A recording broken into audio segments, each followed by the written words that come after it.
This is Karen, and I'm going to be narrating the introduction video for the Sustainability 110 Group Project Industrial Agriculture by Amelia, Karen, Shinai, and Preston. So first I'm going to be going over a quick outline of our presentation. First we're going to do some team introductions. We're going to talk about the problem. We're going to introduce that for you. We're going to do a quick stakeholder analysis, talk about some of the impacts and effects, some of the influences and drivers, and then finally we're going to go into our team strategies.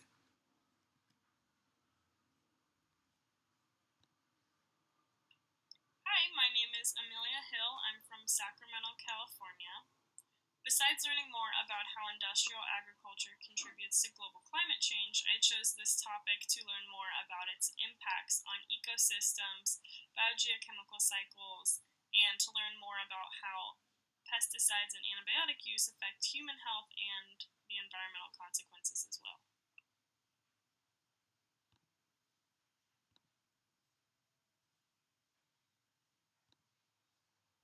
Hi, I'm Preston. Personally, the industrial agriculture was my second choice of topic, but I do know that the current system is really unsustainable. Humans get their food in modern times in a way that could really damage the earth permanently, and sustainable food systems are vital to the survival of humanity. It's also important to understand the effect current agricultural models have on different ecosystems.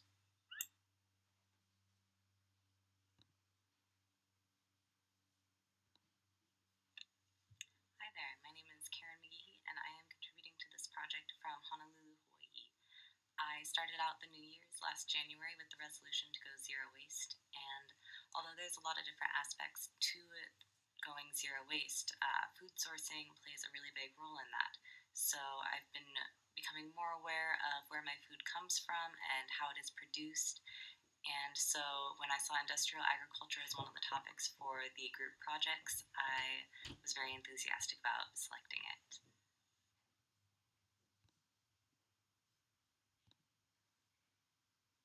Hi, my name is Rojas. I live in Victorville, California. I'm interested in our research topic, industrial agriculture, because our agriculture practices are actually one of the reasons I went vegetarian a couple of years ago. Just knowing that we're depleting our natural resources, we're using up our beautiful land, abusing our animals, and just to overproduce food that we truly don't need. So going into a quick introduction of the problem.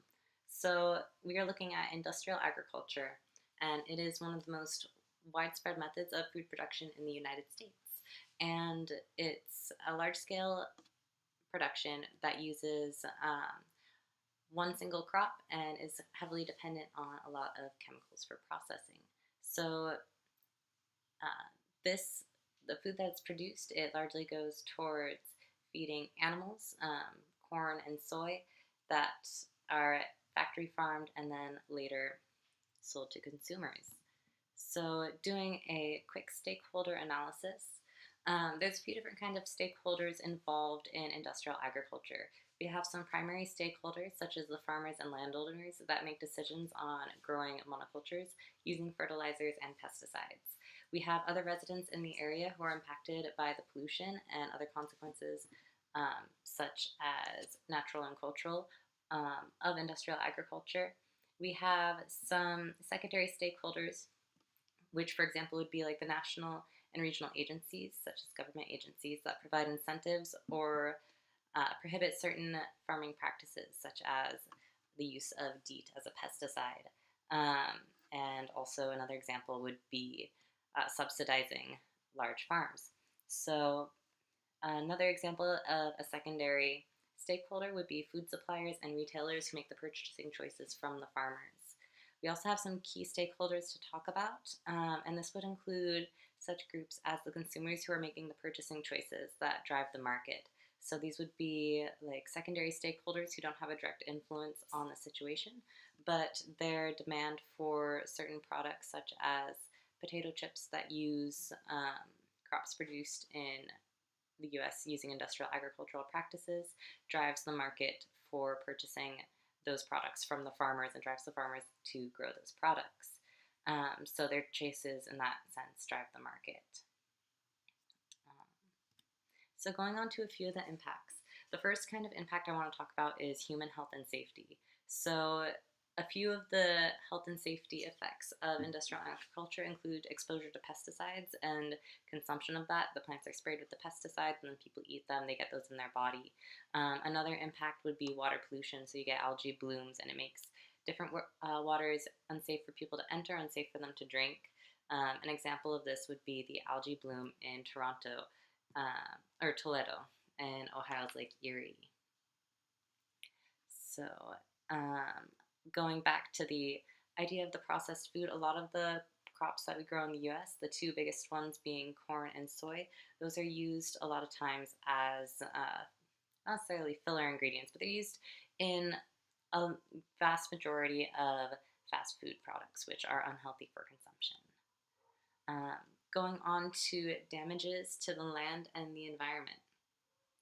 So a few of the impacts include the creation of dead zones, like the Gulf Coast dead zone. And what this is it's a result of a disruption of the nitrogen and phosphorus cycles. The algae uses these excess nutrients to have a bloom, which is then eaten by bacteria. And what this does is the bloom of the algae and the eating it of the bacteria, it's going to use up the oxygen in the water and creates an area that's uninhabitable for fish and other marine life. Another impact would be on the water cycle. So if we're looking at the aquifers getting drained to for use in watering crops to grow them, the water resources being drawn out of the aquifers faster than the precipitation and infiltration processes of the water cycle can replenish those aquifers. So that has a negative impact on that as well. A third kind of impact I'd like to talk about is the social and economic impacts. So small farms aren't as competitive in the market, and it's a little bit more dangerous to compete with, to use a monocrop, because if there's a crop failure, then without other crops to help balance it out, you don't have as much of a security net. And this contributes to the decline in rural communities.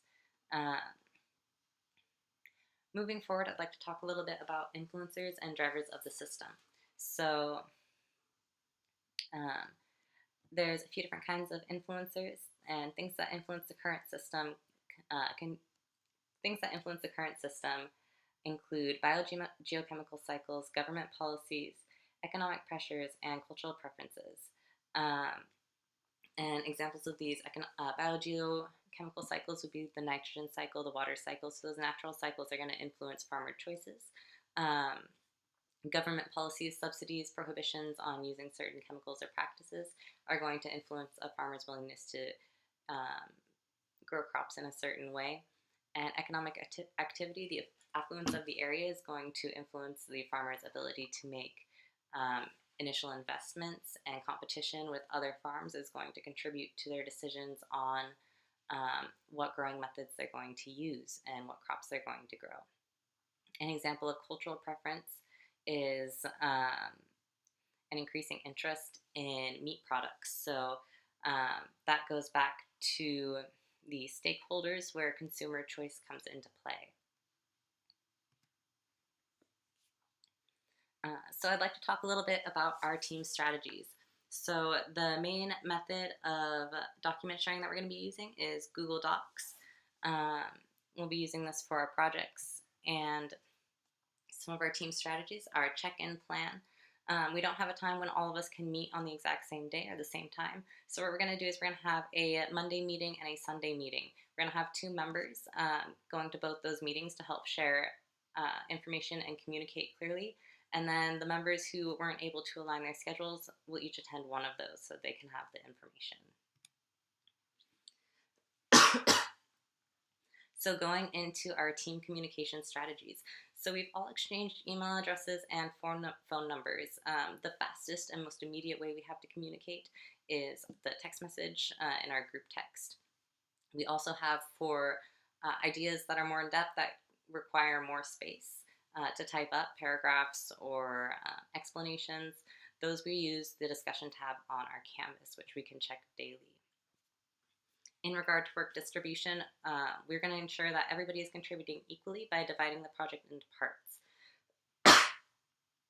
Everyone will be involved in the vision of the projects, so everybody's going to be able to contribute to that decision making, and we'll all be in agreement on that distribution. We're going to share our progress regularly so that we can offer insight and ensure that everybody's on the same page in the coming weeks. We'll work to ensure that we're using effective communication, equal work, and adequate feedback. So I'd like to thank you very much for listening to our group's introduction video, and have a good day.